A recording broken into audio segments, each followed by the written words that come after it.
Fondo de Cultura Económica les vuelvo a dar una más cordial bienvenida en este programa fantástico celebrando los 40 años de la colección de Amor de Ciencia para Todos. En esta ocasión, en conmemoración del Día Internacional de la Mujer y Niña en la Ciencia, tenemos una charla titulada Miradas. ¿Por qué miradas? Porque vamos a tener la oportunidad de tomar una mirada en la trayectoria de 3 brillantes científicas que nos acompañan el día de hoy. Las presentaré. Es mi privilegio. Doctora María Esther Brandan. Ella es licenciada en Ciencias por la Universidad de Chile y obtuvo su doctorado en la Universidad de Wisconsin. Ha recibido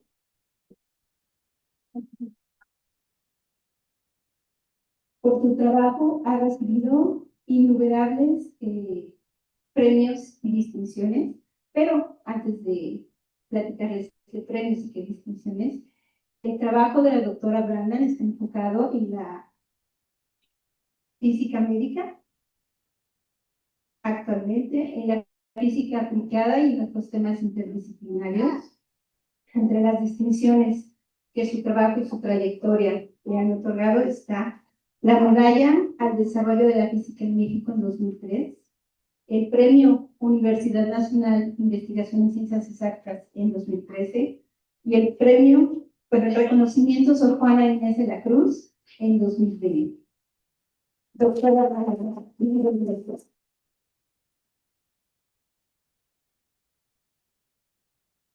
también nos acompaña la doctora Carolina Escobar.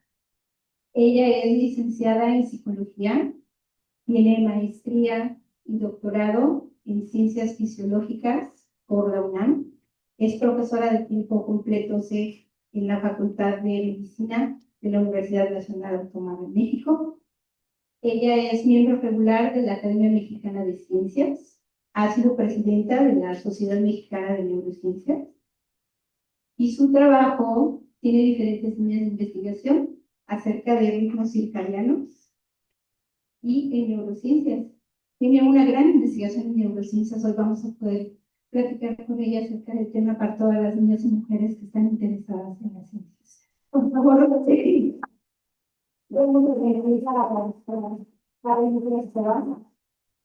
también he sido galardonada con el premio Sor Juana Inés de la Cruz 2020, ¿es correcto? Por parte de la UNAM.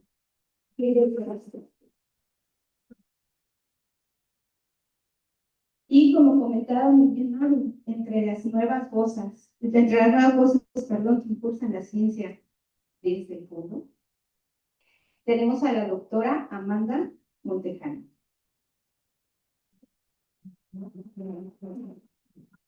Ella estudió la licenciatura en Matemáticas Aplicadas en la Universidad de Cataluña, España,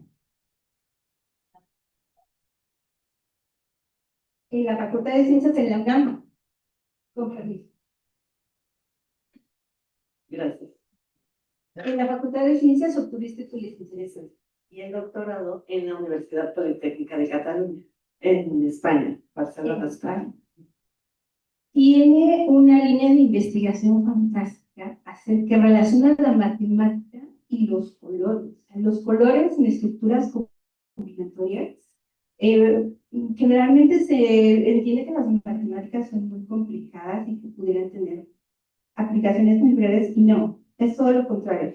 El trabajo de la doctora Amanda es espectacular y el día de hoy ella nos va a platicar, porque tiene múltiples publicaciones científicas y las 3 son autoras de la colección Leamos la Ciencia para Todos. Doctora Amanda, bienvenida. Muchas gracias.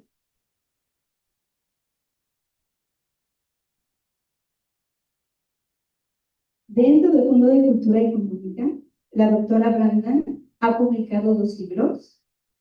Uno de ellos lo tenemos aquí en exhibición. Se titula Armas y explosiones nucleares, la humanidad en peligro. Y otro libro que se titula La radiación al servicio de la vida. La doctora Carolina ha publicado, ¿es coautora? Es coautora del libro Los relojes que gobiernan la vida, precisamente en el tema de neurociencias, disculpen. y la doctora Amanda Montejano, matemáticas de Colombia. Bien, bienvenidas nuevamente. En esta charla que conmemora el Día Internacional de la Mujer y Niña en la Ciencia, es importante reconocer la curiosidad que es parte de la naturaleza humana desde que somos niños hasta que nos convertimos en adultos. Siempre, en todo momento, nos rondan diferentes preguntas. ¿Para qué? ¿Por qué?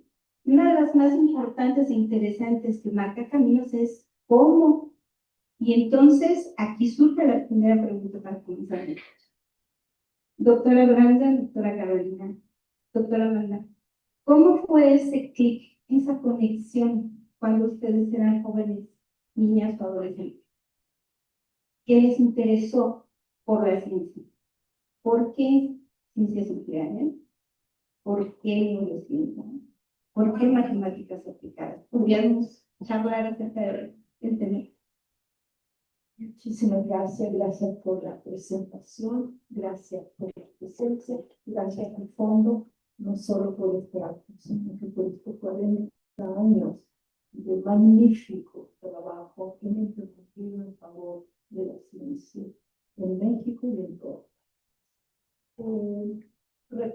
Trato de recordar que cuando surgió mi interés, yo creo que siempre tuve interés por entender el porqué de las cosas.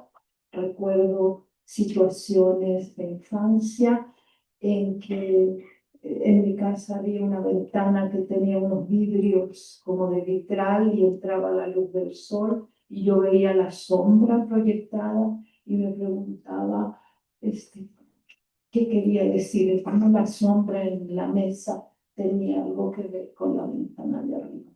Entonces yo identifico esas primeras preguntas como ya una expresión de mi interés por la ciencia y luego definitivamente fue mi maestra de la prepa quien me daba física y matemáticas y cuando daba física me acuerdo de las clases, o sea, no quieren saber cuántos años han pasado, pero imagínense, ¿no? Cuando nos enseñaban, no sé, lanzamiento libre, no sé cómo se llamaba, caída libre, ¿no? Y yo me preguntaba más allá, bueno, el ejemplo, lanza el proyectil derecho para arriba, ¿qué pasa si no es derecho para arriba? Y yo hacía la pregunta. Obviamente también era un reflejo de algo, no sé si innato, sin duda fomentado en casa. Mi padre es quien me contó quien era un vendedor de productos alimenticios en Santiago de Chile. Él me explicó o me contó que la luz eran partículas que viajaban a una velocidad que no era infinita. Eso me dejó totalmente boquiabierto. ¿Cómo que no es infinita si yo no me doy cuenta que la luz está viajando a una velocidad limitada? Y entonces eso echó a andar mil otras preguntas. Entonces tuve la suerte de tener una familia que no eran científicos, soy la primera. Ahora tengo hermanos, primos y sobrinos que han escogido el camino científico. En esos años, ¿no? Mi madre era dentista y mi padre era vendedor. Tuve el apoyo de ellos y el apoyo del colegio. No era, a ver, era una opción, nunca, es más bien el mundo más abierto fuera de mi familia y de mi escuela, donde vi caras de sorpresa cuando fui expresando que iba a entrar a estudiar física o que ya estudiaba física en la Facultad de Ciencias de la Universidad. Entonces, ese fue el inicio. Esos son mis recuerdos sobre el inicio, que me imagino que se comparten por... yo en este momento tengo nietos y nietas y puedo ver en ellas y ellos también, pero estamos fijándonos en las niñas, curiosidad por entender cómo funciona el mundo. Y siento que esa curiosidad no debe ser apagada por los prejuicios, por las herencias culturales. Muchas gracias.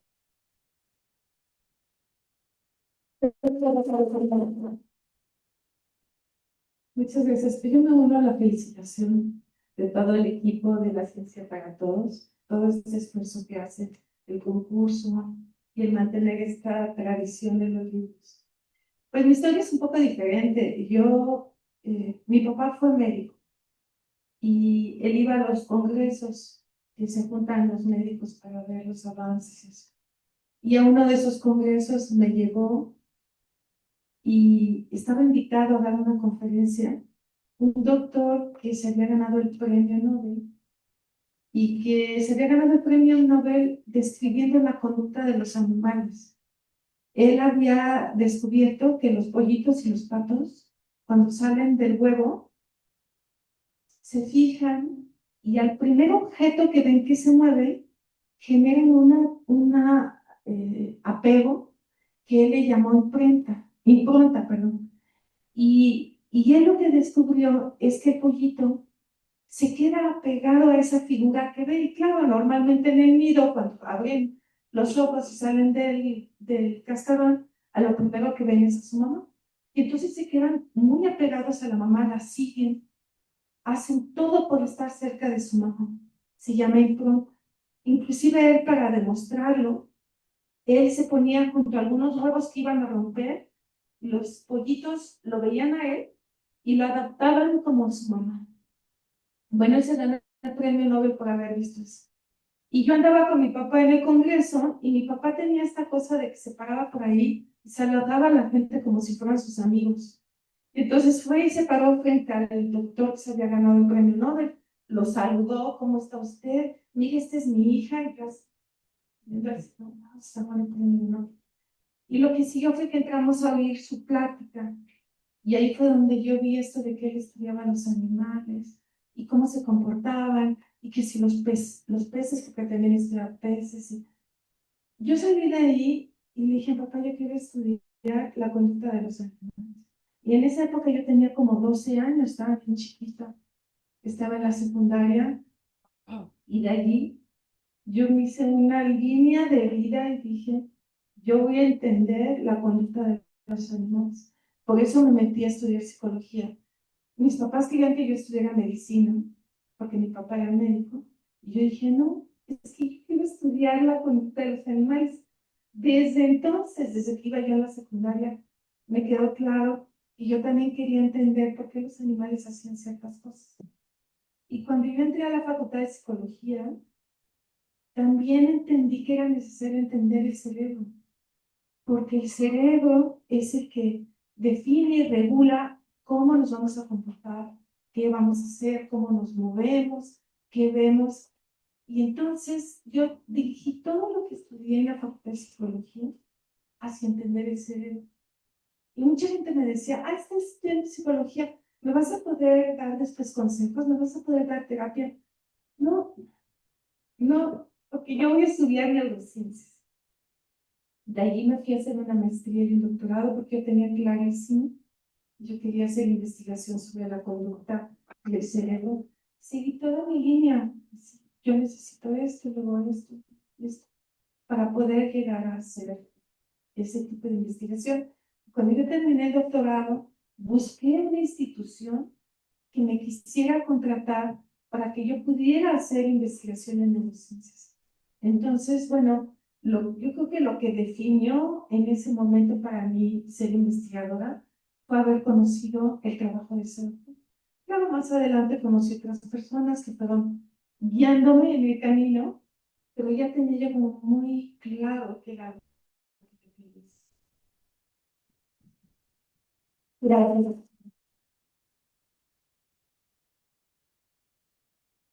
Gracias. Pues yo tengo una historia mezclada. Yo también crecí en una casa en donde mis papás sí eran, mi papá es matemático y mi mamá era dentista, como la tuya, Marifer. Entonces siempre estuve imbuida en un ambiente de apoyo, no apoyo a lo que nos gustara, fuera la ciencia, fuera el arte, fuera lo que fuera. Y voy a contarles una anécdota que, como todos los niños y niñas, pues yo era curiosa, me divertía, me gustaba jugar, me hacía preguntas. Yo creo que eso es innato en el ser humano. Pero hubo un momento, seguramente hubieron muchos, pero hubo un momento fundamental que fue la doctora Julieta Fierro. Fue a visitar mi primaria. No recuerdo qué edad tenía ni en qué año iba, pero era una mujer tan maravillosa y como divulgadora, que todavía la puedo ver cómo sus movimientos, cómo se movía, agarró una pelota y nos explicaba cosas. Yo me quedé fascinada. Aprovecho, por cierto, para hacer un homenaje en el día de hoy, porque Julieta Fierro, pues, fue una mujer que nunca dejó de ser niña, en realidad. Entonces, la mujer y la niña en la ciencia, creo que vale la pena mucho mencionarla. Eh, entonces yo dije, yo quiero ser astrónoma y yo quiero estudiar física y quiero estudiar física y empecé a leer, como les digo, siempre tuve el apoyo de mi familia y leía los libros de Carl Sagan y me gustaban muchísimo. Hasta que un día mi papá me dijo, no, pero es que hay unos libros de una serie que se llama La ciencia desde México en ese entonces y me regaló Un universo en expansión, el número 1. Y entonces para mí era como, wow, hay científicos en México, así como Carl Sagan, que escriben sus libros. Y ahí aprovecho también para hacer un homenaje a la serie por sus 40 años, porque en mí fue fundamental la lectura de sus libros. También tenía una pequeña colección en mi casa de las primeras ediciones. Concursé en el concurso 2 o 3 ocasiones, lo disfruté muchísimo. Y entonces imagínense, al transcurrir los años, el honor que es para mí estar aquí, conocer a las autoras originales, participar, ser partícipe de la serie, contribuir. Empecé a estudiar física, pero finalmente, al segundo semestre, descubrí que era matemática, que la física no era lo mío, que lo mío eran las matemáticas, y de hecho me he dedicado siempre a las matemáticas puras. Has mencionado tú aplicadas varias veces, pero no hago nada de matemáticas aplicadas. Todo lo que yo hago es por amor al conocimiento y a la curiosidad y a contestar preguntas, desde la parte no práctica de la ciencia, que es maravillosa.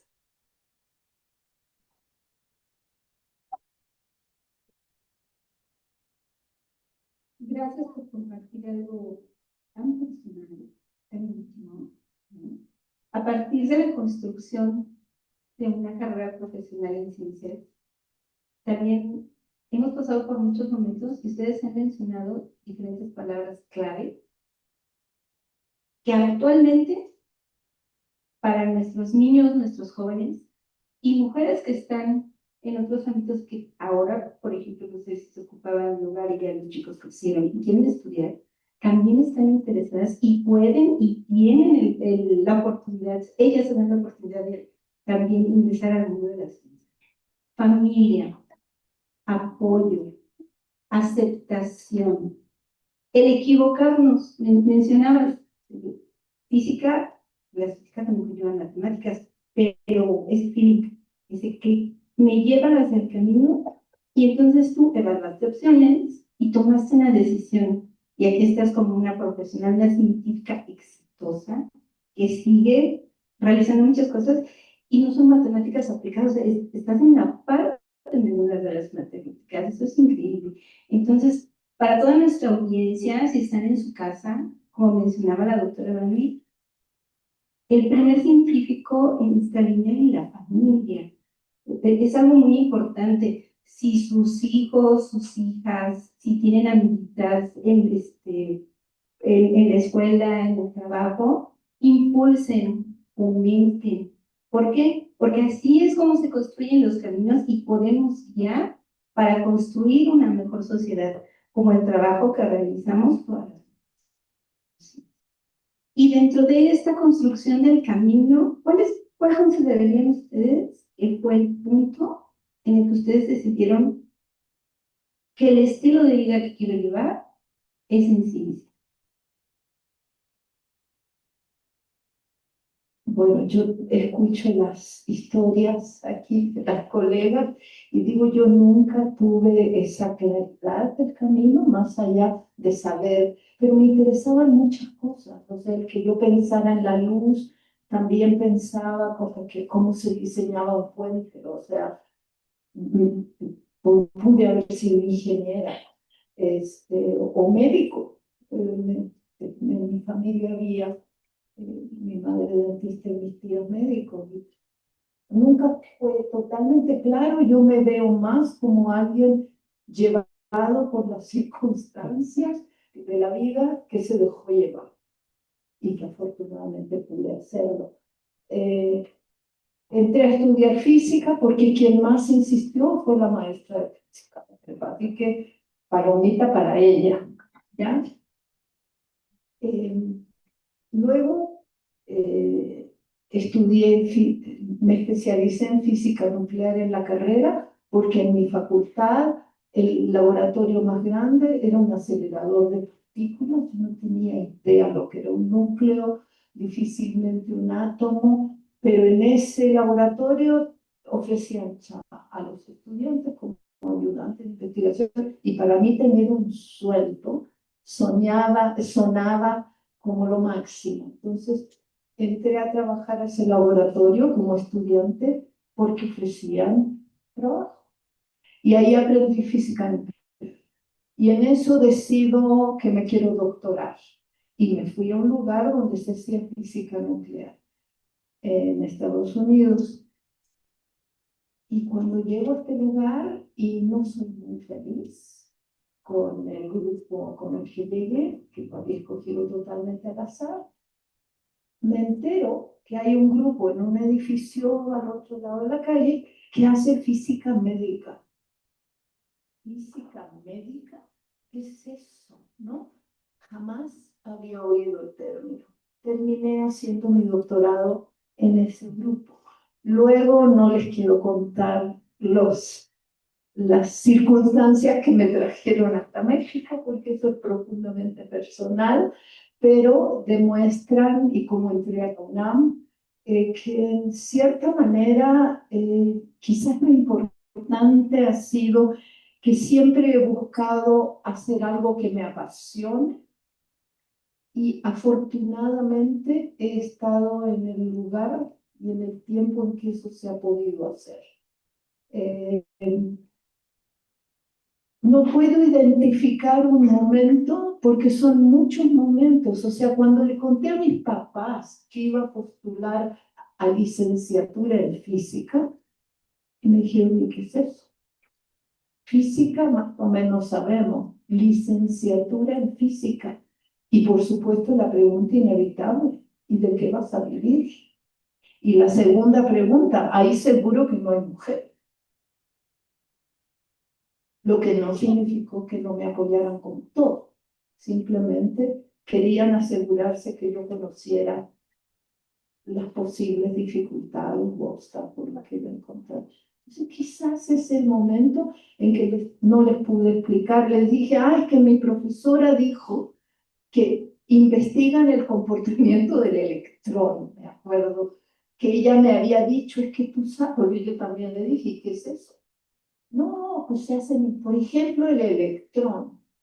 Jamás he investigado el comportamiento del electrón en mi vida y escogí otros sistemas como de interés. Quizás ese haya sido el momento Y cuando fui aceptada en la carrera, me encargué de que llevé a mis papás el día antes de las inscripciones a que vieran el edificio, para que vieran que era real esto de estudiar licenciatura en física en algo que era una facultad de ciencias. Entonces quizás ese haya sido un momento clave. Pero no fue muy consciente, sin duda yo no estaba consciente que era un momento.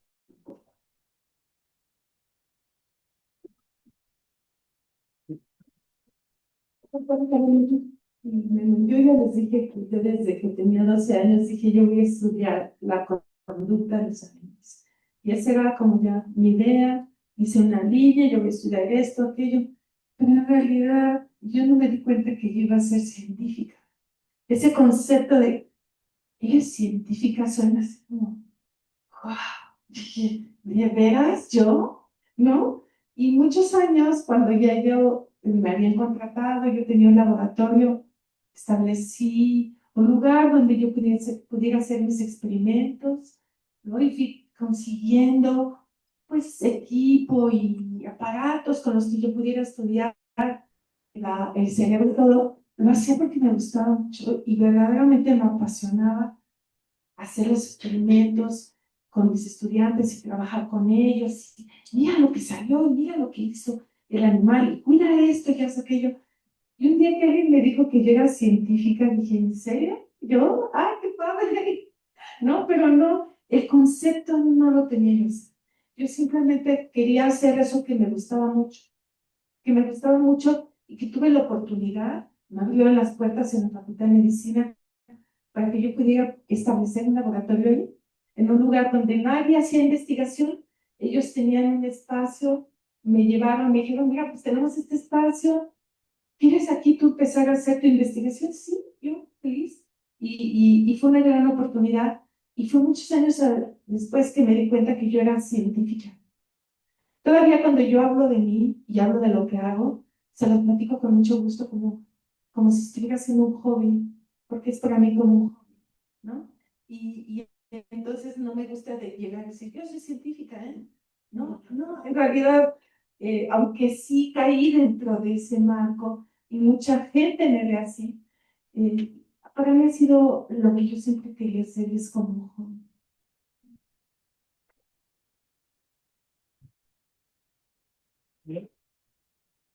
Fíjense qué bonito, cómo tenemos aquí tres ejemplos diferentes de, digamos, de el despertar de la vocación o la búsqueda, ¿no?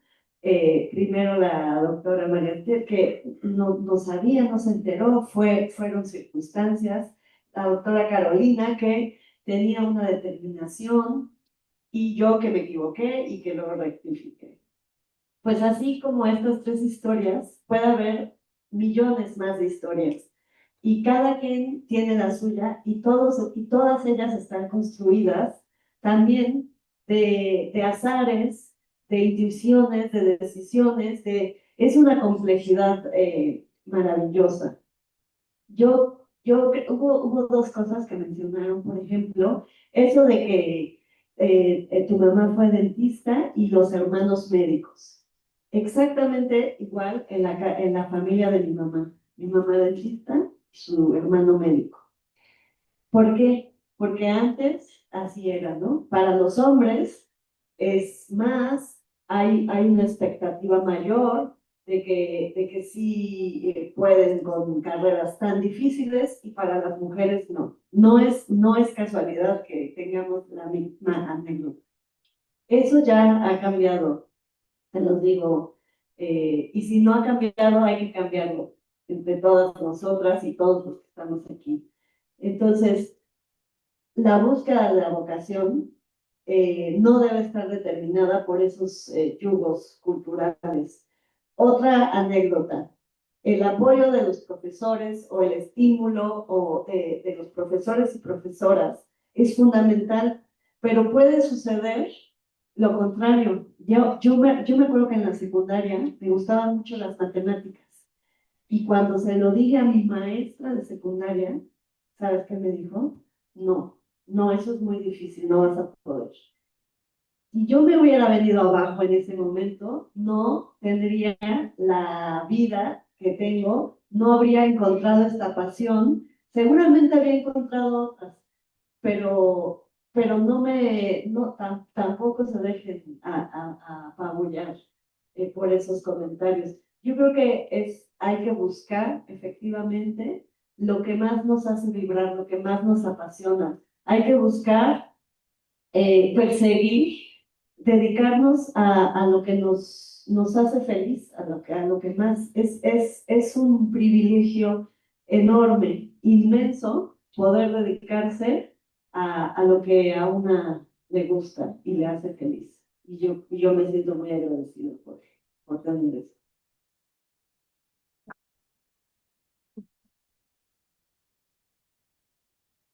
¿Qué les parece la charla?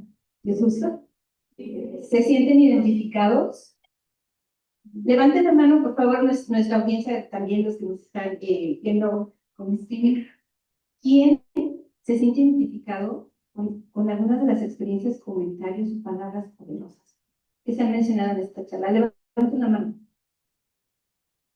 Sin miedo, levanten la mano.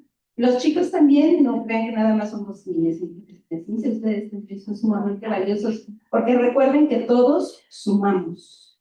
Y algo muy importante que mencionaron ustedes es que,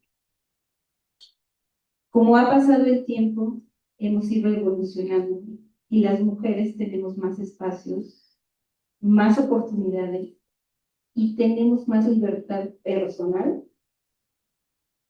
para tomar decisiones. Como tú mencionas, no nos dejamos caer. Tengo un proyecto y recolecté frases motivadoras para impulsar, ¿no?, a aquellos que estudian ciencia o ahora que ya son egresados, que no terminan el camino, como comentábamos hace un rato. Queremos seguir trabajando y nosotros estamos transformando nuestras trayectorias académicas precisamente enfocados en esas nuevas generaciones que vienen. Nosotros construimos. Entonces, estamos transformando, vamos a pasar esa semilla para los que están y los que vienen. La sustentabilidad, son muchísimos temas, entonces las ciencias son muy importantes. Y una frase que me conmovió mucho de una compañera egresada, Yasmin Gonzalo, es: si alguna cuestión científica hace vibrar tu cuerpo, probablemente tu camino esté en la ciencia. Constrúyelo y dicho por él. Y dentro de esta temática, ¿cómo ustedes como científicas han trabajado los problemas de tal vez esto no es para mujeres, este lugar tal vez no es el tuyo, ¿por qué no puedo tener la oportunidad de liderar un equipo científico? Porque aquí tenemos ejemplos muy importantes. La doctora Brandan realizó estancias postdoctorales en el Instituto de Ciencias Nucleares en Francia. La doctora Carolina representa al comité, representa a México en el comité de la Organización Internacional de Investigación del Sector. Y la doctora Montejano, o sea, son unas investigaciones, yo no quiero equivocarme, que nos comentes, ¿no?, ¿qué hacemos con las matemáticas, los colores? Es algo extraordinario. Entonces, ¿nos pudieran ustedes compartir cómo es que podemos trabajar esas situaciones? Porque, como mencionamos, nosotros sumamos, nosotros no discriminamos, decimos, sí, porque la ciencia es para todos. ¿Nos podrían comentar? Quizás una estrategia, que nos preguntas algo así como una estrategia de supervivencia. Yo diría que para mí, la manera como he sentido el ser mujer en un campo tradicionalmente masculino ha sido superar el hecho de ser minoritario. Ese ha sido, no de no tener la capacidad, nunca he dudado de mi capacidad,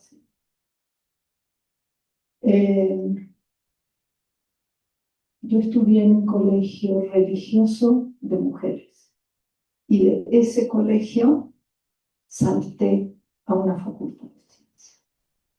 Quienes vienen de facultades de ciencias han de imaginarse qué es esta. Nunca he dudado de mi capacidad, aunque sí reconozco que el primer año en la universidad fue terrible porque estaba rodeada de gente que había tenido una preparación mejor que la mía. Pero en un año yo no estoy en el nivel. Es el hecho de ser minoritaria lo que ha sido más difícil. En la Facultad de Ciencias, en Física, entraban 25 estudiantes en Chile y ese año entramos 2 mujeres, que era lo normal. No se esperaba más de 0, 1 o 2. Y ese año fuimos 2. Eso me fue difícil, porque luego, bueno, eso es la licenciatura en Estados Unidos, me entré un doctorado en física, nunca las conté, pero hemos de haber sido 4 en 15 o 4 en 20. Y ahí la carga era que en mi grupo de trabajo yo era la única, en el grupo de investigación. Y ahí hay una carga que uno vive en esas circunstancias y yo diría que uno no está preparada, que es que si eres la única mujer, de alguna manera te hacen sentir que lo que tú dices representa a la mitad del universo. Así que ojalá no te equivoques. Esa carga de llevar el mundo sobre mis hombros, porque yo era la única mujer. Y si yo hablaba, se equivocaban todas las mujeres y todas eran ignorantes o lo que fuera. Esa carga de tener que hacerlo bien, porque yo era la única voz de mujer en el grupo, ha sido una carga. Ha seguido siendo, en el sentido que sigo estando en comités en que soy la única mujer, a pesar de todo lo que ha cambiado y todos los avances.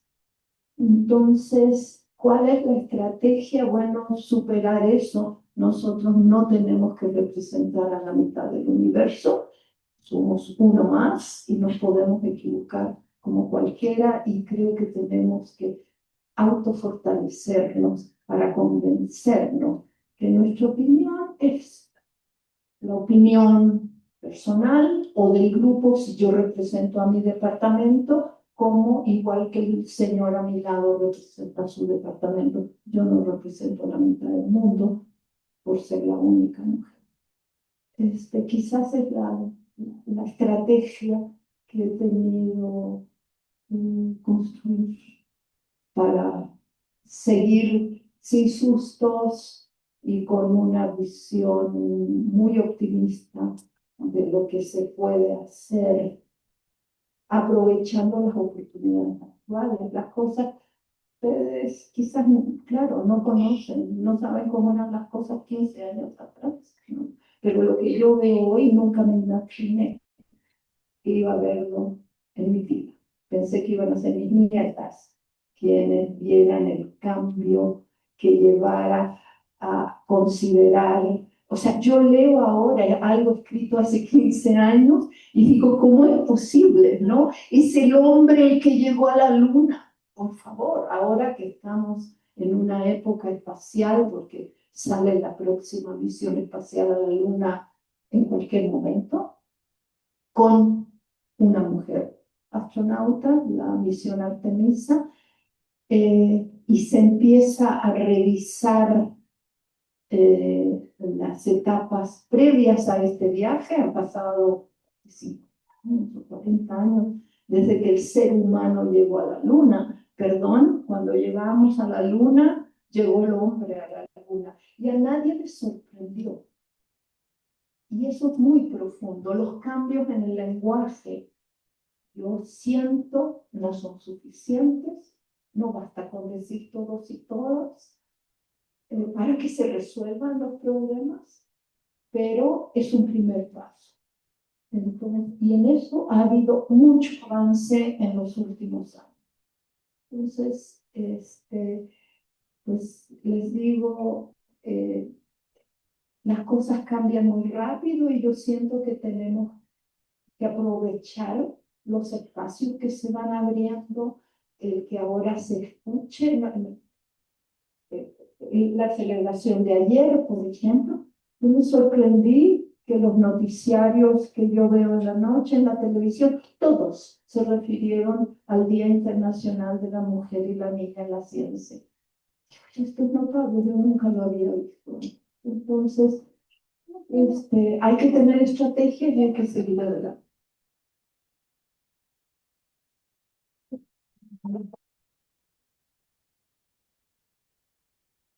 Bueno, pues yo creo que la doctora María Esther ha dicho cosas muy importantes, ¿no? Cuando yo empecé, yo no me quería dar cuenta de que todo era difícil. Para ser investigador científico, la verdad es que es bien difícil. Uno tiene que ser como muy testarudo. Es decir, yo esto quiero y lo voy a lograr. Un aspecto importante era ser mujer, porque también había grupos como de Toby, a lo mejor el concepto de Toby ya no lo conocen, a la pequeña Lulu, que no la dejaban jugar los niños en la calle, y entonces el club de Toby no la dejaba entrar, y entonces las mujeres que tratábamos como de participar en los grupos científicos, nos hacían como a un lado porque eran los señores los importantes, ¿no? Y entonces sí era un asunto que en ese momento yo no lo quería ver, ¿no? Como que así era. No lo veíamos como un problema porque así era. Y nadie se podía quejar, ¿no? Y ahora que vemos cómo ha cambiado todo, yo digo, bueno, ¿por qué no nos quejamos hace tantos años de que no nos dejaran hacer cosas, ¿verdad? Entonces sí, así era, pero lo que había que hacer era como muy fuerte. Y aguantar, porque yo quiero estar aquí, y entonces aguantas, te vuelves resiliente, te vuelves muy valiente y sigues adelante, y un día te das cuenta que vas caminando adelante de ellos, ¿no? Porque te hiciste fuerte, porque dijiste sí puedo, y vas. Otro problema muy importante que existía, y quizás todavía en algunas partes existe en México, es que no hay mucho dinero para hacer ciencia. Y entonces, poner un laboratorio donde yo necesito un microscopio, por ejemplo. Yo quiero un microscopio. Mucha, pero cuesta muchísimo dinero. Y entonces, te las ingenias para ver cómo, si alguien te lo quiere comprar, si consigues una institución que en aquella época era con la cita, a veces te quiere dar dinero. Era difícil. Y no nada más necesito un microscopio. ¿Qué crees que necesito también un congelador especial? O necesito un aparato para cortar cerebros, para preparar animales. Y de repente te das cuenta que necesitas muchas cosas y que hay poco dinero. Pero como nos gustaba tanto hacerlo, pues veíamos a ver cómo. Y les quiero decir algo muy importante que tenemos los mexicanos y que siempre me ha hecho sentir muy orgullosos. Somos muy creativos, muy creativos. Y entonces resulta que vas a París o vas a otro país muy rico y vas a un laboratorio y wow, se ven esos laboratorios llenos de máquinas, de cosas, como lo vemos en las películas, como lo vemos en las fotos de un laboratorio. Y nuestros laboratorios son como hechizos, o sea, pues no tenía yo dinero para comprar eso, pero ¿qué crees? Que platiqué con un amigo que es ingeniero y me hizo un aparatito que se parece y con el que lo puedo hacer. Y así trabajamos nosotros y hemos logrado muchas cosas. Y ese orgullo de lograr cosas con poquito, pero pues no las ingeniamos y somos creativos. De momento yo no me di cuenta cuando empezamos. Cuando yo empecé en mi laboratorio, así era. No te dejan entrar los señores, no te toman en cuenta. No tienes dinero para comprar equipo, pero lo haces.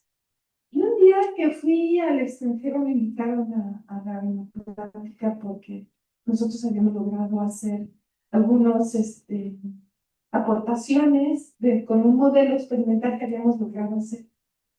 Y se acercaba a la gente y decía, profesor Escobar, ¡wow! ¡Qué bárbaro! ¡Qué maravilloso! Y yo decía, ¿sí? Y déjate ver mi laboratorio como es, modesto, chiquito. Iba yo allá al extranjero y veía, ¿saben qué? Es bien padre ver que podemos lograr hacer cosas. Que podemos hacer cosas con lo poquito que tenemos cuando queremos hacer. Y esa es una invitación para todos ustedes, aunque no quieran ser científicos, porque no todos levantaron la mano, ¿no? A lo que quieran hacer en su vida, lo podemos hacer. Si tenemos ganas, si queremos lograr algo, si nos fijamos una meta y decimos, yo quiero llegar ahí, quiero ser el más rápido corriendo, quiero ser el que pinta más bonito, lo que sea, lo podemos hacer, porque tenemos la capacidad cuando queremos. Y entonces creo que eso es muy importante dentro de lo que nosotros hemos logrado. Aquí estamos científicas, ¿verdad? Pero otras personas con muchas ganas de hacer, lo podemos lograr. Entonces, una invitación a que no necesariamente sean científicos si no quieren, pero que lo que hagan, quieran hacerlo muy bien y tengan sus logros.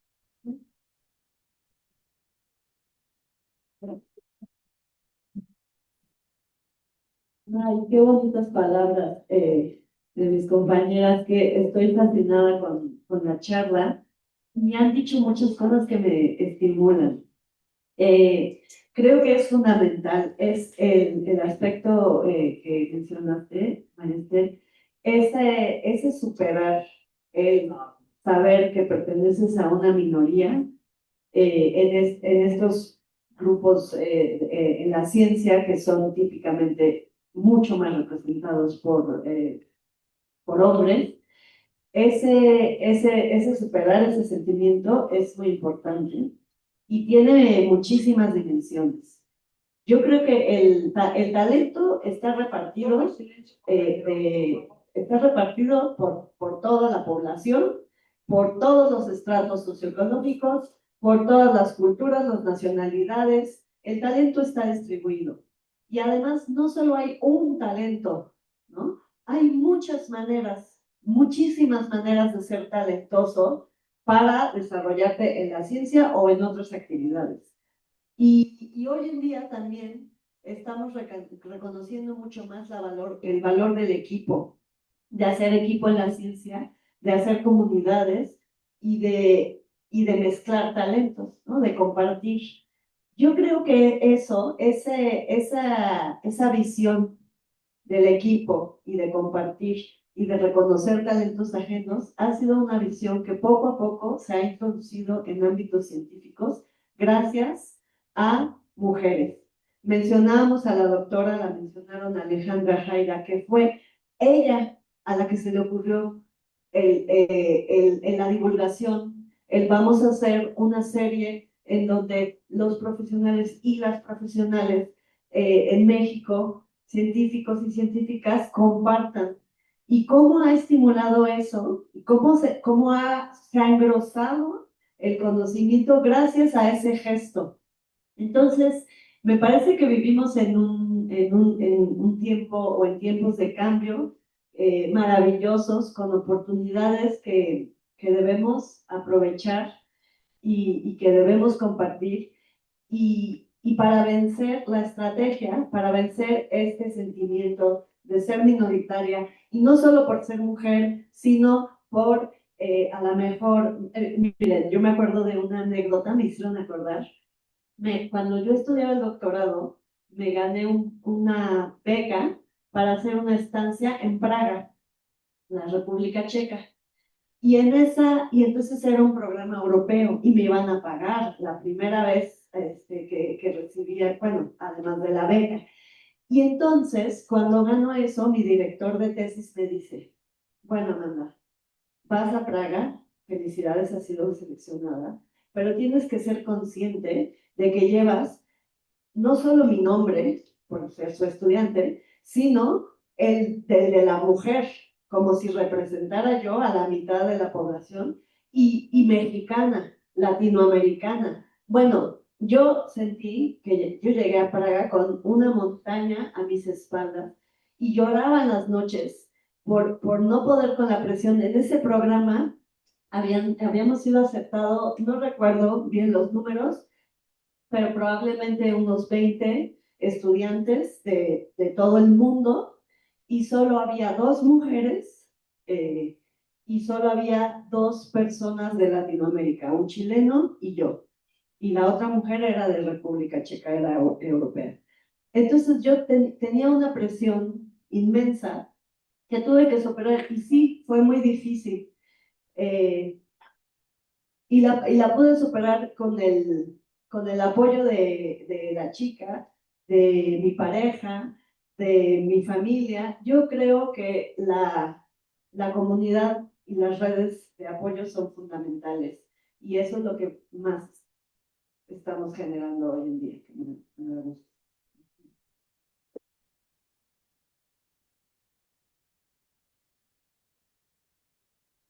Muchas gracias. Como bien comentan, es muy importante, realmente tiene una imagen de los científicos entre diferentes áreas, que somos callados, no participativos, nos aislamos, manejamos nuestras montañas de frustración unas tras otras para llegar al Everest, y no, eso cambia.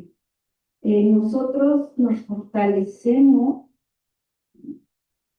porque estamos construyendo también al ser humano interior, ¿no? Ese que tiene sueños, que tiene que llegar a sus metas, no por obligación, sino porque disfruta el trabajo que hace. Entonces, es muy importante reconocer que si hay poco presupuesto, pero que también contamos con la generosidad de muchísimas personas, desde una ama de casa hasta los altos líderes de la industria. Entonces, nosotros queremos enviarles un mensaje agradeciendo primero su generosidad y su apoyo, y que continúen, porque no es solo responsabilidad social, sino es sembrar, sembrar y sembrar, porque la cosecha ya es todo. No se está esperando en una semana, en un mes, en unos años. Y entonces toda esta comunidad científica que se está desarrollando en unos años va a estar aquí, charlando con todos ustedes y motivando no solo a las mujeres y a las niñas para conmemorar el Día Internacional, ¿no? Sino en las aplicaciones diarias. Y llegando a este tema, ¿nos podrían ustedes comentar una anécdota que sea especial para ustedes en su trayectoria científica? Y si esa anécdota ha cambiado o ha construido parte del mundo que tenemos ahora, el efecto de su trabajo.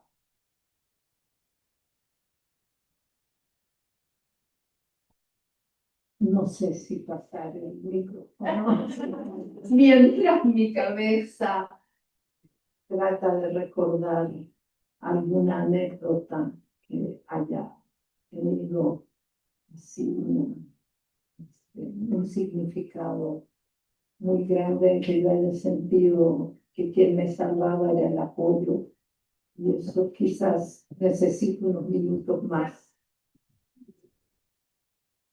Yo tampoco puedo decir una gran anécdota, pero bien, hablando un poco de la creatividad, nosotros una de las líneas que empezamos a estudiar en el laboratorio de los ritmos circadianos, que son los cambios que se dan entre el día y la noche, entre el día y la noche, y entonces nos empezó a interesar cómo el mundo moderno ahora está totalmente destruyendo los ritmos circadianos. ¿En qué sentido? En que el día es para estar despierto y estar haciendo cosas, y la noche es para descansar, ¿verdad? Pero ahora resulta que la sociedad moderna dice que no, que hay que también hacer cosas de noche, ¿no? Y las pantallas y las redes sociales y la luz. Y bueno, no dormir, ¿no? ¿A qué dormir tanto si la vida es tan interesante, ¿no? Y una de las cosas que quisimos estudiar de los ritmos circadianos eran las personas que tienen alterados sus ciclos de sueño. Y entre ellos, uno de ellos es el trabajador nocturno. Y yo creo que ahorita ya casi todos nosotros nos hemos convertido en trabajadores nocturnos, sobre todo la gente joven, porque en la noche quieren hacer muchas cosas. En el ambiente científico a nivel mundial, el tema del trabajador nocturno y el dormir mal se convirtió hace 20 años en un tema de estudio. Y todos querían estudiar qué pasa si no duermo bien. Y nosotros también dijimos, es que nosotros desde esto lo música ya nos queremos hacer. Entonces se me ocurrió, junto con un ingeniero, como les digo, los mexicanos no tenemos todo el equipo, con un ingeniero, hacer unos tambores con unos hoyitos para que pudieran respirar las ratas, porque trabajábamos con ratas, en donde poníamos a las ratas adentro, con sus espacios muy bien hechos, para que no, cada una tenía como su casita dentro del tambor, y el tambor se movía muy despacio. Y entonces la rata ahí adentro no podía dormir. Sí se podía sentar, podía comer, podía acicalarse, hacer cosas, pero cuando se empezó a quedar dormida, el movimiento del tambor no la dejaba dormir. Y con eso nosotros quisimos hacer un modelo de ratas desveladas, de ratas trabajadoras nocturnas y todo el asunto de no poder dormir. Y sobre eso empezamos a estudiar qué impacto tenía sobre la conducta, porque ya saben que a mí me gusta esto de la conducta, si se deprimían, si estaban ansiosas, si podían aprender, pero también se empezaron a hacer gordas. Y entonces, ay, doctora, es que mis ratas se están haciendo gordas, me decían los alumnos. Entonces empezamos a estudiar el metabolismo y la obesidad, y empezamos a estudiar hormonas, y claro, también qué le pasaba al cerebro. Todo esto les platico porque de ahí salieron muchos reportes, muchas publicaciones, y me empezaron a invitar a todas partes del mundo a hablar de mi modelo de trabajador nocturno.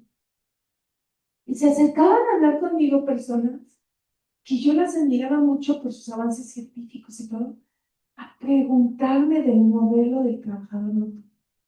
Y entonces, como anécdota, este como tamborcito que inventamos nosotros se convirtió a nivel mundial en un prototipo para estudiar la falta de sueño y el modelo de trabajador nocturno. Y hasta la fecha, nos citan en todas partes, nos siguen hablando de él y me preguntan, oye, tu modelo.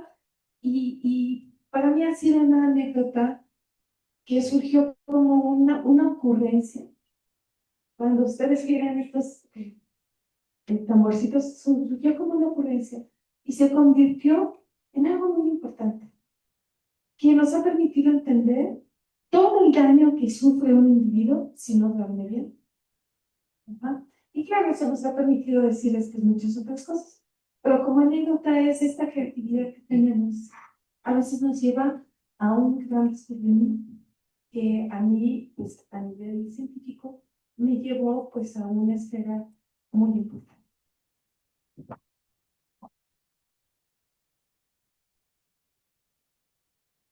Qué bonita anécdota. Efectivamente, estoy de acuerdo con que la creatividad que tenemos los mexicanos es algo especial y se conecta con lo que decía anteriormente. El talento, las habilidades, las aptitudes son diferentes y multidimensionales. Y entonces cada individuo tiene cosas que aportar a la ciencia. La ciencia es un mundo inmenso, inmenso, maravilloso.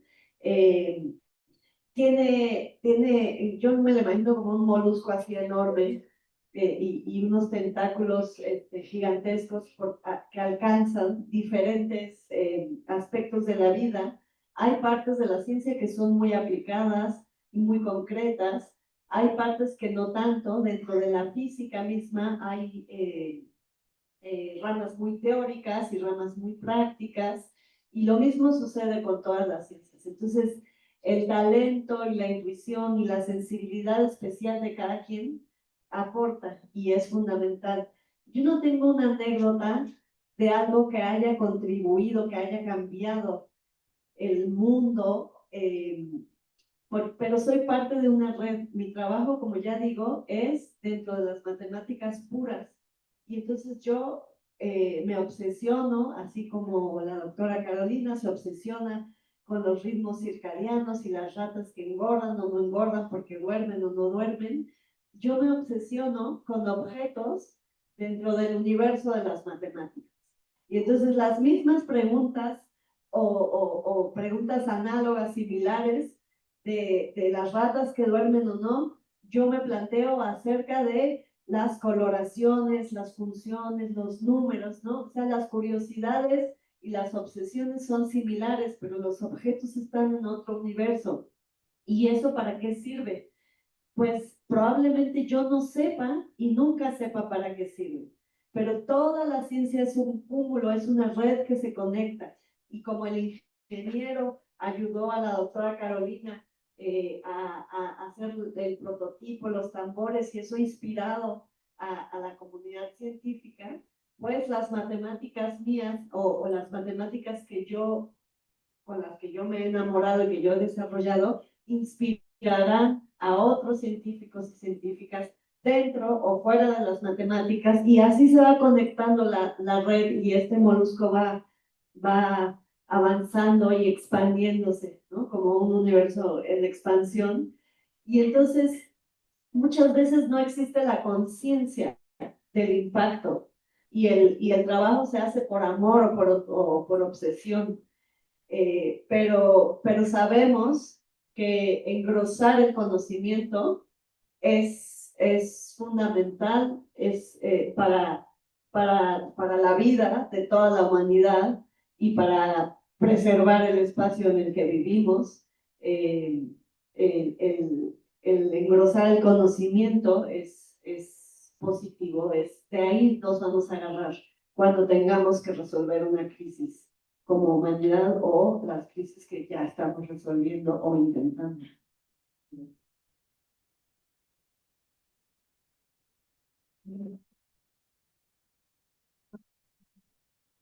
Tengo una...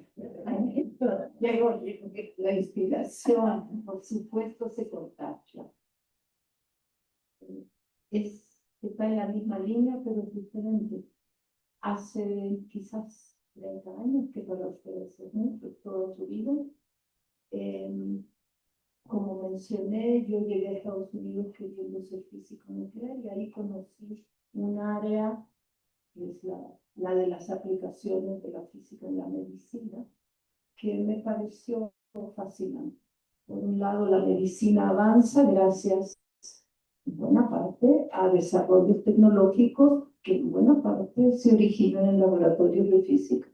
Luego los ingenieros se encargan de poner nuestras ideas en un chunche en 3 dimensiones que funciona y que toma imágenes maravillosas de los pacientes. Entonces, hay una relación íntima entre la física y la medicina. Yo nada de eso lo sabía hasta que llegué a Estados Unidos. Y me fascinó el tema y, como dije, hice mi tesis doctoral en un tema de física aplicada a medicina. Cuando la vida me trajo a México, porque así es, otro conjunto de circunstancias inimaginables, y ya llevaba unos pocos años, 6 años en la UNAM. Un día el director de la Facultad de Ciencias me invita para decirme que hay una gran preocupación internacional porque en México no hay un programa formal para educar a físicos a que vayan a trabajar a hospitales, y eso se llama también física médica. Y que él sabía que yo andaba dando pláticas por ahí. Entonces creía que a mí me interesaría hacer algo para crear algo que la UNAM, en lo que la UNAM sea la única que pueda hacerlo, con un sentimiento muy, bueno, realista, por supuesto, dada la calidad de la UNAM, en el área de física médica, que él me apoyaría. Y yo ingenuamente dije, pues, y no pregunté más. Entonces me puse a trabajar, a juntar equipo. Me imaginé cómo yo lo había visto en Estados Unidos y dije, hay que identificar a físicos que ya hayan expresado su interés en colaborar con médicos y hay que organizarlos y vamos a crear una maestría. Y trabajé, no quieren saber cuántos años, el proyecto fue rechazado en una primera instancia, cuando ya lo había escrito y llegó hasta tan arriba, alguien lo tachó, y en eso se dieron circunstancias de que el posgrado se reformó en el año 97, al final del periodo del doctor Saruca. Y cabía crear una maestría en física médica. Ya el reglamento se había modificado, se había flexibilizado. Entonces, de repente me dice, ya, esto va a funcionar, sácalo del cajón y vuelve a activarlo. Y en esos años, hablando con colegas, los colegas me habían dicho, ¿y cuánto va a costar esto? Dije, ¿costar? No he pensado en eso. Pero me dice, si los modelos que tú ves, los profesores son contratados para hacer física médica. La universidad provee fondos para los laboratorios. ¿Qué presupuesto tienes? Nunca he hablado de eso. Entonces pregunto en mi próxima, ¿y qué presupuesto hay para este proyecto? No, me dicen, aquí no se estila que haya presupuestos para los programas de posgrado. Entonces, esa es la realidad. He trabajado, he hecho un proyecto y se me ha olvidado un elemento esencial.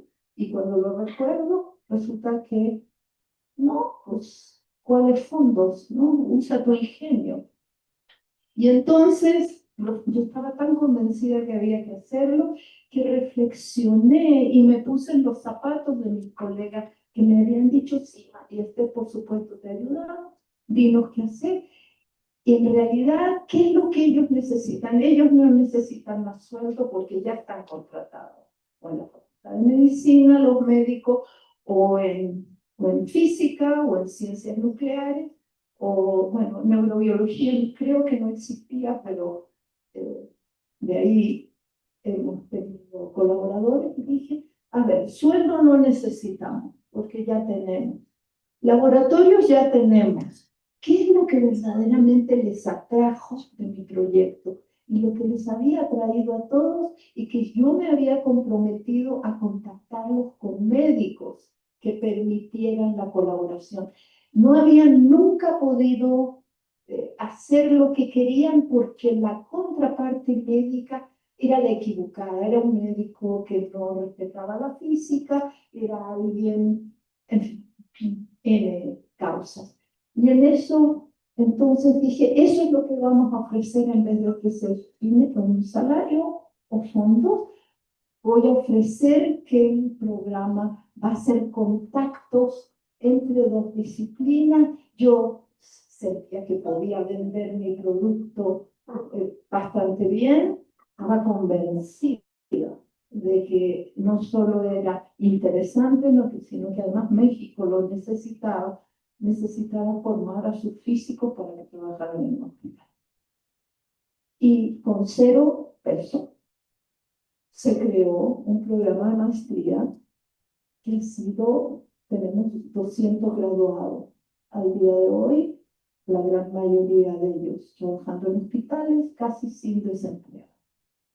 Y todo fue, en cierta manera, la mística. Pero yo fui forzada a crear la mística que distingue al programa, porque nos sentimos una familia, ahora con 200 hijos, ¿no? Cosa que va siendo difícil de manejar, pero eso fue lo que encontré que podía hacer a falta de pesos. Entonces, hay que estar preparado para eso. Ahora, esto va parejo, no porque seamos mujeres. Yo creo que cualquier hombre con un sueño tiene que saber cómo sobrevivir. Hay que ser muy realista y aceptar las condiciones. Por supuesto, uno las quiere cambiar, pero para empezar hay que meterse al sistema y desde adentro lo cambiamos. Así pienso yo. Y confiar ciegamente en lo que uno quiere y que sabe que está bien hecho. Entonces es una anécdota de sobrevivencia.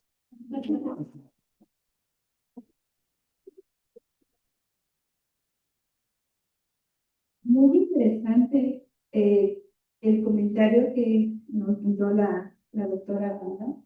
Es un saludo a mis compañeros de la Escuela Superior de Comercio y Administración del Politécnico, porque es el mejor ejemplo de la construcción de una idea de valor. Y como científicos tenemos recursos limitados, y como decir presupuesto cero. Y entonces todos, absolutamente todos ustedes, la gente en la calle, nosotros, naturalmente tenemos pensamiento creativo, tenemos ideas. Es una habilidad.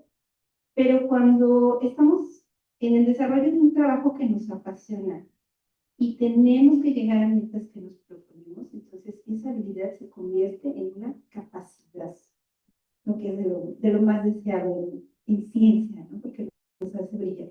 Y dentro de esa transformación de habilidad a capacidad de pensamiento creativo está la escritura. Nuestro pensamiento en palabra, en mi experiencia, es difícil. Al comienzo, en intermedio y al final.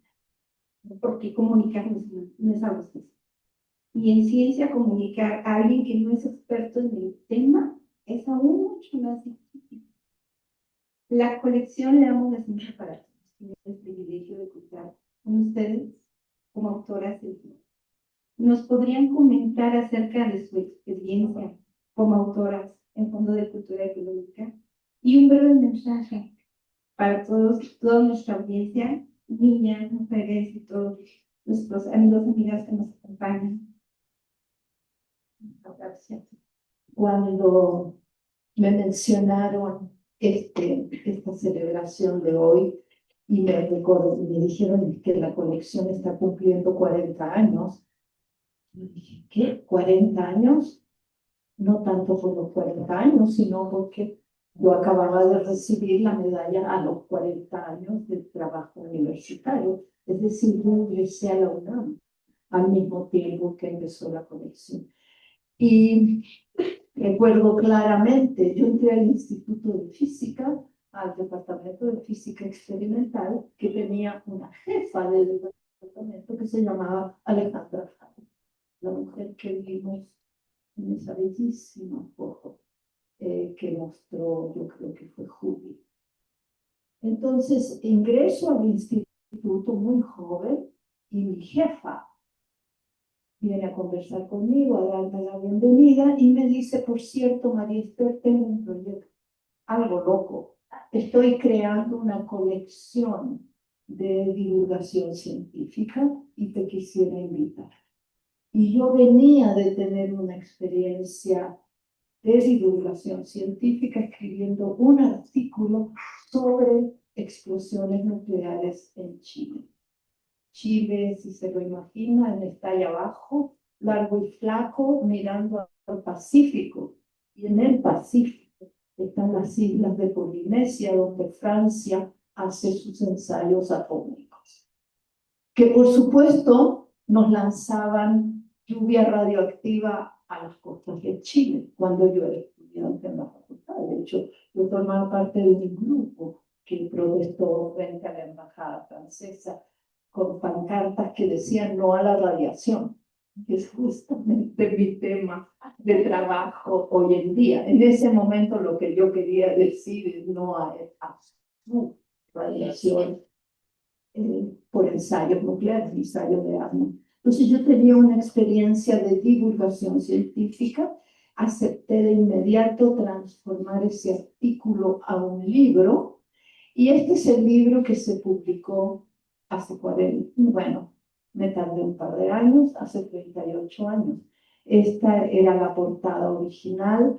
Tuve la suerte de conocer al Fondo de Cultura Económica y al Grupo de Ciencia desde México, así se llamaba, el libro del 61, que ante ustedes no lo pueden ver, pero la portada que da la idea de explosiones nucleares en realidad es un arreglo de cabezas de coliflor.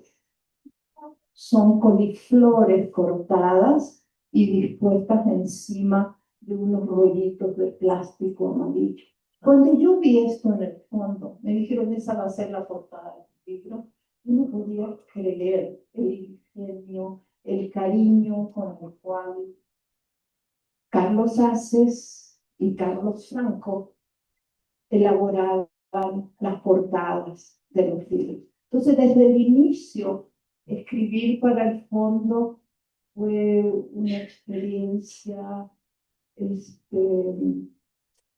que no solo me permitió mejorar mi capacidad de comunicación con el público joven, porque esos eran los requisitos, sino que ha sido una experiencia de formar parte de una comunidad.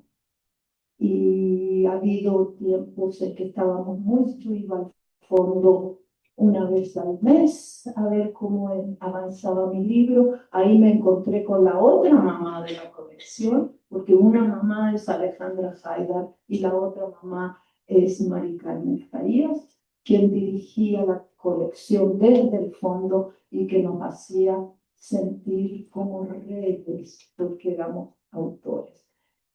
Ha sido una experiencia maravillosa, ha habido muchas instancias en que he tenido que reflexionar sobre lo que es ser autora del fondo. Escribí un segundo libro cuando Alejandra recibió armas y explosiones nucleares. Su respuesta fue, ya escribiste un libro sobre lo malo de lo nuclear, ahora escríbete un libro sobre lo bueno.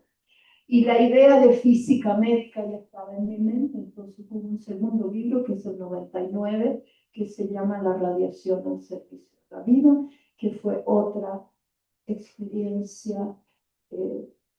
Si tuviera que mirar hacia atrás mi vida y decir cuáles son las cosas que verdaderamente han tenido un impacto, son los libros de fondo y leer los ensayos que escriben los muchachos cada 2 años cuando compran. Entonces, soy parte de la familia.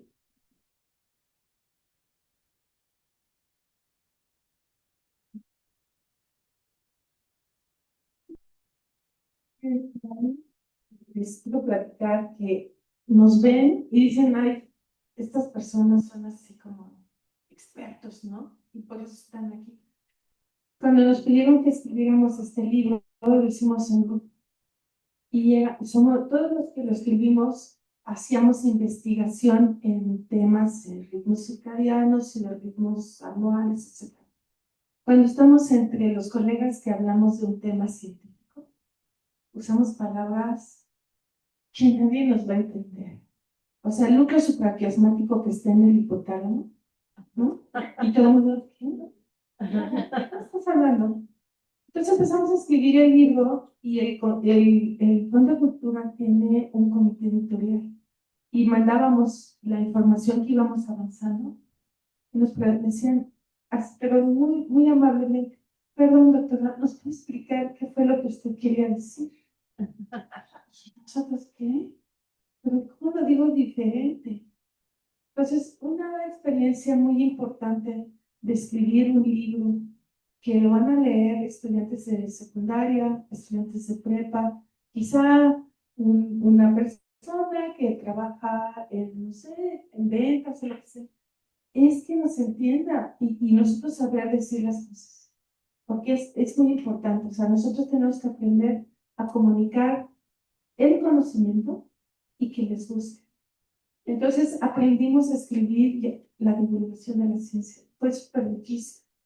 Nos tuvimos que educar a usar palabras cotidianas, explicar lo que estábamos viendo y lo que queríamos que la gente entendiera. A partir de que escribimos ese libro, yo entendí que hay 2 formas de hablar: la forma que hablamos entre científicos y la forma que hablamos con los demás. Y todavía mejor es que a partir de este libro me han invitado del fondo en diversas ocasiones a ir a escuelas. Y me han invitado a ir a secundarias, a CONALEPS, sí, prepas, etcétera. ¿Y saben cuál ha sido el reto? Estar sentados frente a un auditorio de chicos jóvenes que lo que quieren es echarle la boca, ¿no? Y hablarles de manera que les guste lo que les digo. Y que cuando yo me vaya, les haya dejado un mensaje. Ha sido una experiencia muy bonita, un aprendizaje muy grande de un aspecto de la ciencia que no es nada más estar en el laboratorio y sacar datos, sino llamarles la atención y que les guste y que la gente se lleve el mensaje después de haber leído o haber escuchado una plática de nosotros. Entonces, eso es, creo que ha sido una experiencia muy bonita, que les agradezco mucho a todos los del fondo.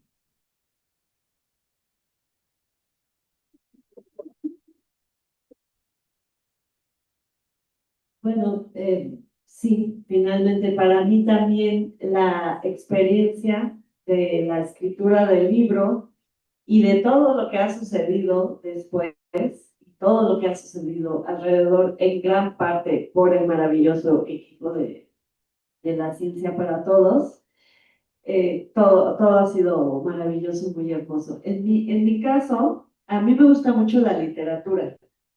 Además de matemática, soy lectora. Yo siempre digo, yo soy matemática y lectora. Siempre me ha gustado mucho leer literatura y bueno, esa es una pasión, un hobby que permanece en mí desde que soy muy joven. Y entonces, cuando a alguien le gusta mucho leer, es inevitable que llegue un momento en que quiera escribir. Y como saben, la escritura de artículos científicos es una escritura muy técnica, con un lenguaje muy particular, elitista, que muy poca gente entiende, y además el lenguaje tiene que ser como muy seco, muy directo, muy preciso. Claro, todo esto tiene sus razones y está bien que así sea, y así es, pero yo estaba cansada de escribir así y tenía el impulso, tuve el impulso de querer escribir algo con un toque un poco más literario. Pero por otro lado, uno solo puede escribir de lo que le gusta y de lo que le apasiona. Entonces, pues me dieron ganas de escribir y de compartir acerca de las matemáticas que más me gustan. Y bueno, hacía mis pininos y escribía cositas así nada más por satisfacción. Y un día, esta historia siempre la cuento, en la UNAM Campus Juriquilla, iba yo a recoger mi pase de la maternidad porque acababa de tener a mi tercer hijo, que se llama Eloy. Entonces iba por mi valecito ese y en el pasillo de las oficinas a donde iba estaba un cartel del concurso internacional de divulgación de la ciencia Rupert Stamayo. Y yo dije, ¡ay, qué bonito sería! ¿A poco no sería padrísimo concursar en algo así? Pero como un sueño lejano. Pero es que los sueños son la semilla de lo que después se transforma en realidad. Y ahí se me quedó metido. Y como tenía la maternidad, pues tenía más tiempo digamos, o era un cambio de dinámica con respecto a mis labores académicas. Y entonces aproveché para escribir el libro, para dejarme llevar, para soltar todo lo que se había acumulado. Y mientras amamantaba a mi hijo durante no sé cuántos meses, escribía y escribía y salió así de veras como un torrente. Y el concurso fue muy importante porque me puso una fecha límite. Y es muy chistoso cómo, para retomar, cómo las mujeres a veces tenemos tantas inseguridades. Bueno, muchas personas, ¿no? O las personas inseguras en general. El día que yo llevé mi manuscrito ya escrito, acabado, con las ilustraciones que hizo mi esposo, por cierto, y llegué al Fondo de Cultura Económica porque no lo quise mandar por correo, y estaba así en la entrada y dije, ¿a la basura o al concurso? ¿A la basura o al concurso? De la inseguridad, es una porquería, no es una porquería. finalmente entré al concurso y no gané, pero la gente del fondo me contactó y de veras es una familia tan hermosa, el recibimiento, la calidez, el trato, todo el trabajo que ha sucedido después y hasta que se publicó, de veras que les agradezco mucho a todo el equipo del fondo. A la editorial es una familia muy hermosa y valoro muchísimo el trabajo que se hace y pues como siempre contribuir con el trabajo de la ciencia para todos, del concurso y de la serie.